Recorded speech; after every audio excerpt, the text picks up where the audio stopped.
5th generation وار کیا ہے؟ یہ جنگ تب شروع کی جاتی ہے جب مخالف ملک کو توڑنا ممکن نہ ہو یا توڑنے کی کوششوں کو ناکام بنا دیا گیا۔ ایسے موقع پر پروپیگنڈا وار کے ذریعے ملک میں انارکی، مایوسی اور افراتفری کی فضا اس انداز میں پھیلائی جاتی ہے کہ عوام مختلف جتھوں کی صورت میں تقسیم ہو جاتی ہے، مختلف علاقوں میں مقامی عملداریاں قائم ہو جاتی ہیں اور ملک عملی طور پر ناکام ریاست بن جاتا ہے۔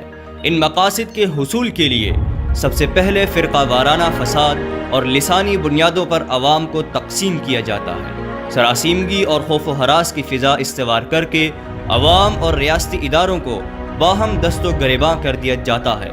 عالمی سطح کی سیاست میں ٹارگٹڈ ملک کے خلاف محاذ گرم کیا جاتا ہے، جس میں عالمی اداروں کے ذریعے اسے دہشت گرد ملک قرار دلوانا، بطور ناکام ریاست کے پیش کرنا اور عسکری تنظیموں کی آماجگاہ جیسے مختلف الزامات لگا کر پریشر ڈلوایا جاتا ہے، اور پھر سوشل میڈیا کے ذریعے ملک کی عوام کو محب وطن فوج سے بدظن کر کے عوام اور فوج کے بیچ غلط فہمیاں پیدا کر دی جاتی ہیں۔ کسی بھی ملک کی فوج کی اہمیت ریڑھ کی ہڈی کی مانند ہے، جب اسے ہی کمزور کر دیا جائے تو ملک پر قبضہ کرنا کوئی مشکل نہیں رہتا۔ یاد رکھیے، اس جنگ میں بنیادی طور پر 3 طبقات بطور دشمن سامنے ہیں: لبرلز جو ایمان کے دشمن ہیں، خارجی جو جان کے دشمن ہیں، اور کرپٹ سیاستدان جو ملکی خزانوں اور عوامی مال کے دشمن ہیں۔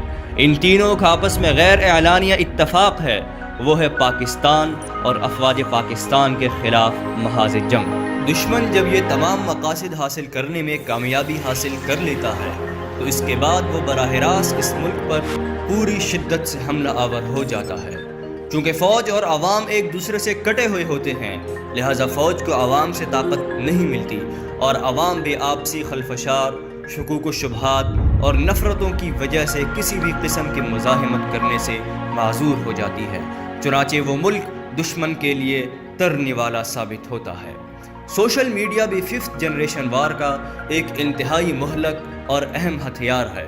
اس کی خاموشی ٹینکوں اور جٹ طیاروں کی گھن گرج سے زیادہ تباہ کن ہے، اور یہ جنگ پاکستان کے خلاف بھی لانچ کی جا چکی ہے۔